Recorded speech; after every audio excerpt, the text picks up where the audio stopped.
Goeiemôre luisteraars. Ons het van tevore gesels oor Nehemia en vandag wil ek verder gesels oor die stappe wat hy gevolg het om die mure van Jerusalem te herbou. Om net weer op te som. Aan die einde van die ballingskap is die Jode vrygelaat om terug te keer na Jerusalem. Slegs omtrent 50.000 van hulle keer dan weer terug. Die res het agtergebly in Babel, want terwyl hulle tussen nasies moes woon waar ander gode gedien is, was Babel se leefstyl een van gemak en vooruitgaan, terwyl Jerusalem nog vervalle gelê het. Die tempel is herbou en die mense kon wel weer gaan na die plek van aanbidding, maar die mure van die stad was nog vervalle, so diegene wat binne gewoon het, was kort aangeval deur die vyand rondom hulle, en hulle het geen verweer gehad nie. Vir omtrent 70 jaar kon niemand dit regkry om hierdie mure te herbou nie. Maar dan roep die Here vir Nehemia op, 'n man wat nog nooit eers in die stad was nie. Maar hy is so aangeraak wanneer hy hoor hoe dit met sy volk gaan, dat hy vir 4 maande voor God gaan ween, totdat die Here vir hom 'n deur oopmaak en hy die saak kan stel vir die koning. Daarop kry hy nie net die goedkeuring van die koning om die mure te gaan herstel nie, maar die koning stuur hom om die werk te gaan doen, wat dan vir hom die mandaat soveel groter maak. Toe hy dan by die stad aankom, neem hy sy tyd om die mure te ondersoek en die werk te bepaal, voordat hy met die volk praat en almal kry om saam te stem, om aan die werk te spring. Ons het egter gelees van die teenkanting wat hy gekry het van Sanballat en Tobia, wat nie wou gehad het dat hy suksesvol hierdie werk moes voltooi nie. Vandag gaan ons verder kyk na al die teenkanting en die probleme wat Nehemia moes oorkom in die uitvoering van sy taak. Ek lees Nehemia 2 vers 19 en 20. Hierdie gedeelte is nadat die volk ingestem het om met die werk te begin en om die muur te herbou.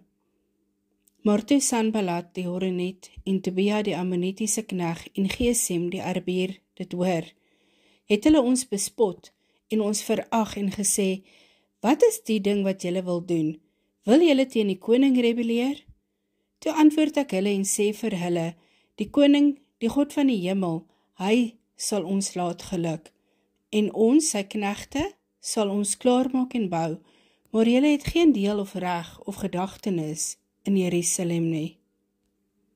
Nehemia is deur die koning gestuur om die werk te doen. Hy het die koning se volle mandaat gehad, maar die vyand kom en bevraagteken daardie mandaat.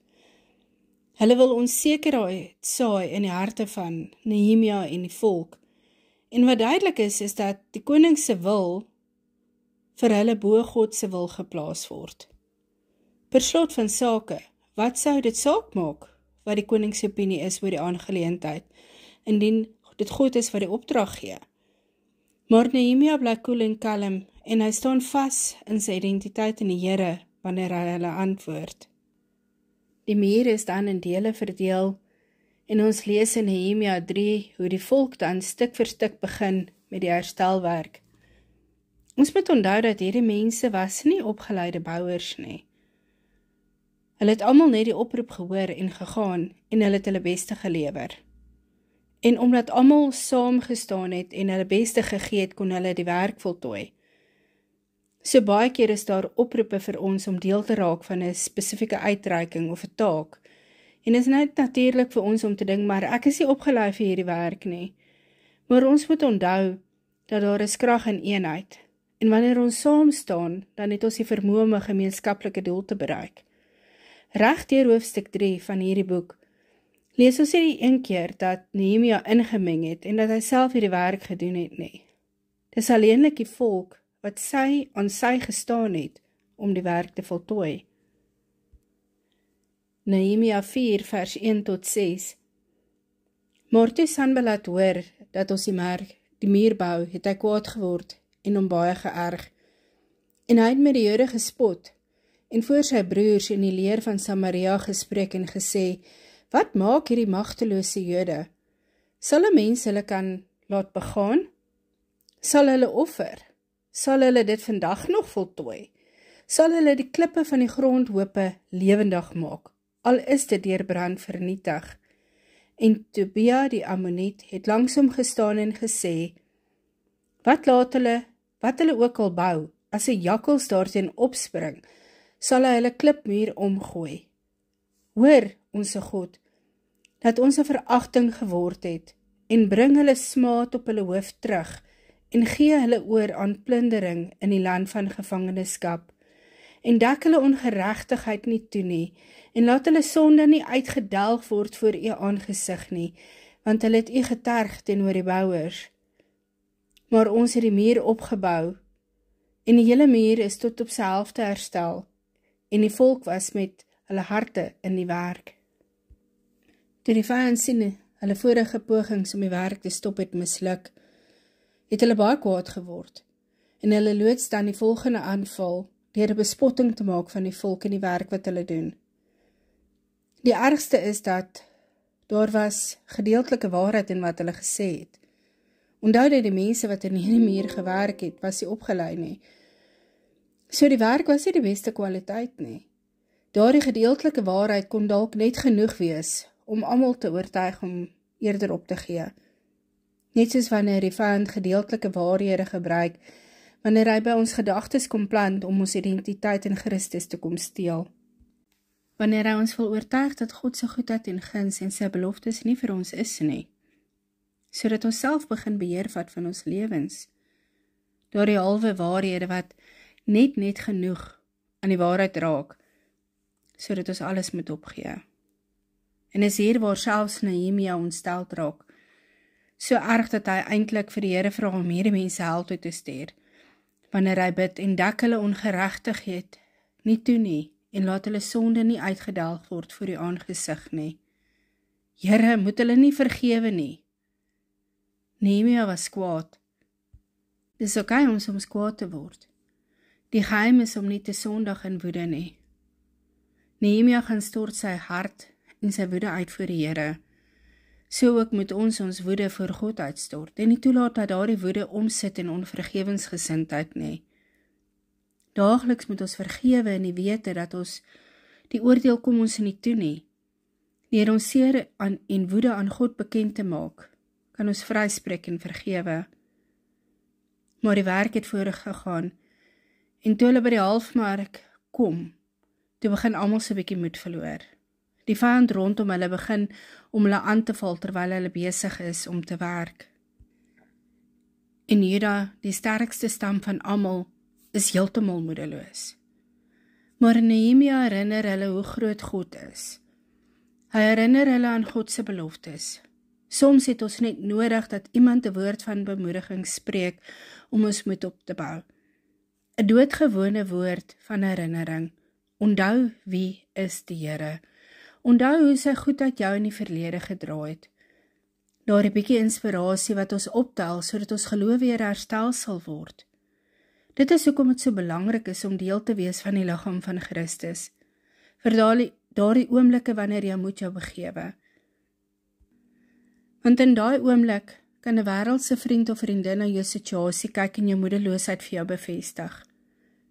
Of jy kan 'n geestelike vriend of vriendin kry wat jou herinner aan God se grootheid, sodat jy nie sal moed opgee nie.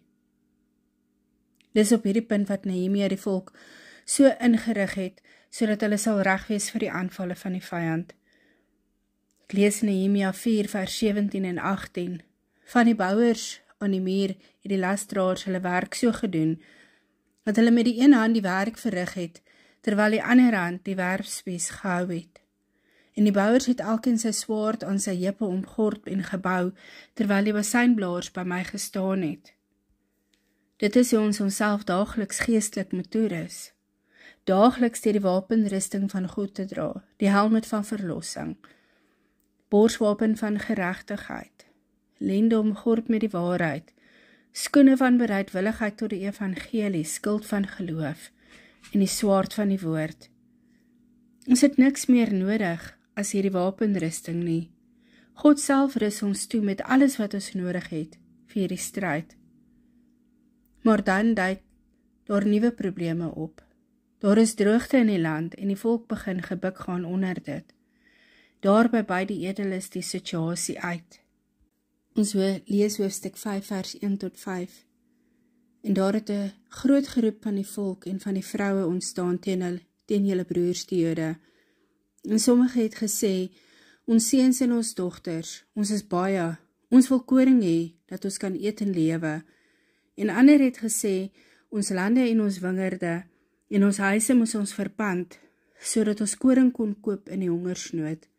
En ander het weer gesê, ons het op ons lande en ons wingerde geld geleen vir die belasting van die koring.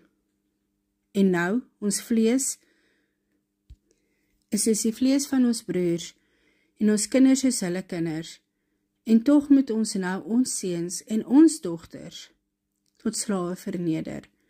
En ons van ons dogters is al verneder, sonder dat ons daar iets aan kon doen, en ons lande en wingerde behoort aan ander. Die boek van Nehemia gaan nie oor finansies nie. Het gaan oor hoe God sy volk opgeroep het tot gehoorsaamheid. Maar dan kom finansies en bring stremming, sodat die werk verhinder word. Wanneer ons kerk toe gaan en wanneer ons besig is met die werk van die Here, dan wil ons nie hoor van finansies nie. Ons wil nie hê die kerk moet praat van geld nie. Ons wil nie hoor dat hulle het fondse nodig nie. Want Jesus het gesê, verniet sal julle ontvang en verniet sal julle gee. Dan nie. Die realiteit is dat die evangelie is verniet, maar daar's koste verbonde om die evangelie te kan versprei. Daar's fondse nodig om kerke te kan onderhou. En hoe is dit dat ons wil kerk toe gaan en geestelik gaan skep en ons volmaak, as ons nie bereid is om self by te dra nie? Die realiteit is dat, as daar nie fondse is nie, dan verhinder dit die werk van die Here. En God voorsien in alles. Maar soms is dit deur 'n gesalfde te stuur om ook die finansies aan te spreek. Soos wat hy ook vir Nehemia gebruik het, om nie net die fisiese en die geestelike aan te spreek nie, maar ook die finansiële kant van sake. So roep Nehemia dan die volk en die edeles bymekaar en hy spreek hulle aan oor die hantering van die finansies en die uitbuiting van die armes. Weereens met die gesag waarmee Nehemia die saak aanspreek, stem almal in om terug te gee aan die armes en by te dra tot die werk, sodat die werk voltooi kan word.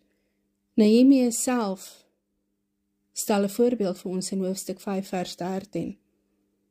Ook ek het my boesem uitgeskit en gesê, mag God so elke man uitskit, wat hierdie woord nie bevestig nie, uit sy huis en uit sy besitting, en mag hy so uitgeskit en leeg wees. Toe sê die hele vergadering amen, en hulle het die Here geprys, en die volk het volgens hierdie woord gehandel. Dan word Nehemia se karakter op die proef gestel wanneer hy aangestel word as goewerneur. Ons lees dit in hoofstuk 5 vers 14 en 15. Ook van die dag af, dat ek aangestel is om hulle goewerneur te wees in die land van Juda, van die 20ste jaar af tot die 32ste jaar van koning Artasasta, 12 jaar lang, het ek my en my broers die brood van goewerneurs nie geëet nie, terwyl die vorige goewerneurs wat voor my was, die volk swaar belas het en van hulle brood en wyn geneem het, daarna 40 sikkel silwers. Hierdie mense het ook heerskappy gevoer oor die volk, maar so het ek uit vrees vir God nie gedoen nie. As goewerneur kon hy homself bevorder. Hy kon vir homself 'n stewige salaris eis. Hy kon sy eie bates aanvul, vir homself so 'n bietjie 'n rykdom opbou, en niemand sy woord daaroor hê nie, want hy was geregtig daarop. Maar in steede van meer neem, gee hy meer. Hy wy homself ten volle toe aan die werk aan die muur. Hy self onderneem om 150 plus mense daagliks te voed. Die werk gaan voort en vorder so goed dat die hele muur herstel is. Toe die vyand dit hoor, is hulle woedend en hulle probeer die volgende aanval loods. Ek lees hoofstuk 6 vers 1 en 2.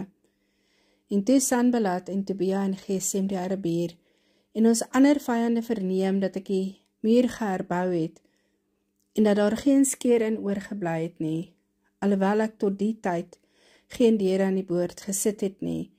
Laat Sanballat en Gesem my weet. Kom laat ons by mekaar kom in een van die dorpe, in die laagte van Ono, maar hulle het gemeen om my kwaad aan te doen. Die vyand probeer voorgee dat hulle vriendskaplik met Nehemia wil gesels, maar Nehemia sien deur hulle planne en hy antwoord hulle in vers 3. Toe stuur ek boodskappers na hulle om te sê, ek doen 'n groot werk sodat ek kan afkom nie. Waarom moet die werk ophou sodat ek dit verlaat om na julle af te kom? Nog 4 keer het hulle dieselfde manier na my gestuur en ek het hulle op dieselfde manier geantwoord. Hulle gee egter nie op nie en hulle hou aan met beskuldigings en versinsels om Nehemia se aandag te probeer aftrek. Hulle begin onwaarhede versprei dat Nehemia en die volk wil rebelleer teen die koning en dat Nehemia vir homself 'n koninkryk probeer opbou en dat hulle hom wil help om hierdie saak te probeer uitsorteer. Terwyl inderwaarheid hulle self hierdie stories versprei het. Nehemia het die waarheid geken en het nie nodig gehad om hom teen dit te verdedig nie. Ons het nie altyd nodig om onsself te verdedig nie. Ons het nie nodig om opgewonde te raak wanneer onwaarhede versprei word nie. Ons moet net gefokus bly op die Here en sy wil en doel vir ons lewe. Want wanneer ons verlei word om betrokke te raak in hierdie gesprekke, waar ons onsself verdedig, dan raak ons aandag afgetrek en ons raak moeg en moedeloos. Ons energie word gedreineer, dat ons nie daarby uitkom om ons roeping te vervul nie. Die vyand was so benoud by die voltooiing van die mure, dat hulle alles ingegooi het. En die een na die aanval afgevuur het, sodat die laaste deel die hekke nie voltooi moet word nie. Ek kan my indink hoe Nehemia nou al so moeg moes wees. Hy het soveel aanvalle al afgeweer. Hy het die moedelose volk gemotiveer, hy het die finansies aangespreek, en hy self het alles ingesit om hierdie werk klaar te maak. Seker moes dit genoeg wees dat hy in vrede net hierdie werk kon klaarmaak. Maar inteendeel, die aanvalle raak net erger, en die vyand is nou agter sy lewe. Ek lees hoofstuk 6, vers 10 tot 13. En toe ek in die huis van Semaja, die seun van Delaja, terwyl hy verwinner was, sê hy, laat ons saamkom in die huis van God, binne in die tempel, en laat ons die deure van die tempel toesluit, want hulle kom om die dood te maak. Ja, hulle sal in die nag kom om die dood te maak, maar ek het gesê, sal 'n man soos ek vlug, en hoe durf een soos ek in die tempel ingaan en in die lewe bly? Ek sal nie ingaan nie, want ek het duidelik gemerk dat God hulle nie gestuur het nie, maar dat hy die profesie oor my gespreek het, omdat Tobia en Sanballat hom gehuur het. Daarvoor was hy gehuur, dat ek bang sou word en sou maak en sonde doen, sodat hulle dit as slegte gerig kon dien, om my smaadheid aan te doen. Hulle probeer hom so afskrik, dat hy teen God sal sondig, deur in die tempel in te gaan, want hulle het geweet dat alleenlik die priesters mag daarin gaan. Hulle was nie suksesvol nie, want Nehemia het vasgestaan in sy geloof. Sy lewenspad was benat met gebed, en God self het sy pad vir hom verlig. Daarom dan, op die 52ste dag, is die werk voltooi. Dit wat in 'n leeftyd nie gedoen kon word nie, is gedoen in slegs 52 dae, omdat God die werk geseën het. Dit was nie maklik nie, die vyand het alles probeer om die werk te stop, maar deur vas te staan in geloof, is die werk voltooi. Tot dusver het ons volledig gekyk na Nehemia se roeping, sy salwing, sy liefde en passie, en hoe hy dit gebruik het om die werk van die Here te voltooi. Wat ons agter moet onthou, is dat die mure slegs 'n verteenwoordiging van God se verhouding met sy volk. Dit het nie oor die muur gegaan nie, dit het gegaan oor God se verlange na sy volk. God het die vermoë om daardie mure, en sommer die hele stad ook, binne oomblikke self opdruk as hy sou wou. Tydens die skepping het hy alleenlik die woord gespreek en dit was so. So kon hy die woord gespreek het en die stad en sy mure sou tot stand kom. Maar hy gebruik die herbou van die mure om die karakter, die geloof en sy verhouding met sy volk te verbou. Dankie Here, dat U ons so lief het. Dat U gebruik dinge wat in ons verwysingsraamwerk is, om ons verhouding met U sterker te bou. Gee Here, dat ons soos Nehemia gehoorsaam sal wees, wanneer ons U stem hoor, en dat ons alles in geloof en in gebed sal benut. Ons loof en prys U Here vir U goedheid en U guns oor ons. Dankie vir onderskeiding en vir geestelike groei. In die naam van Jesus Christus. Amen.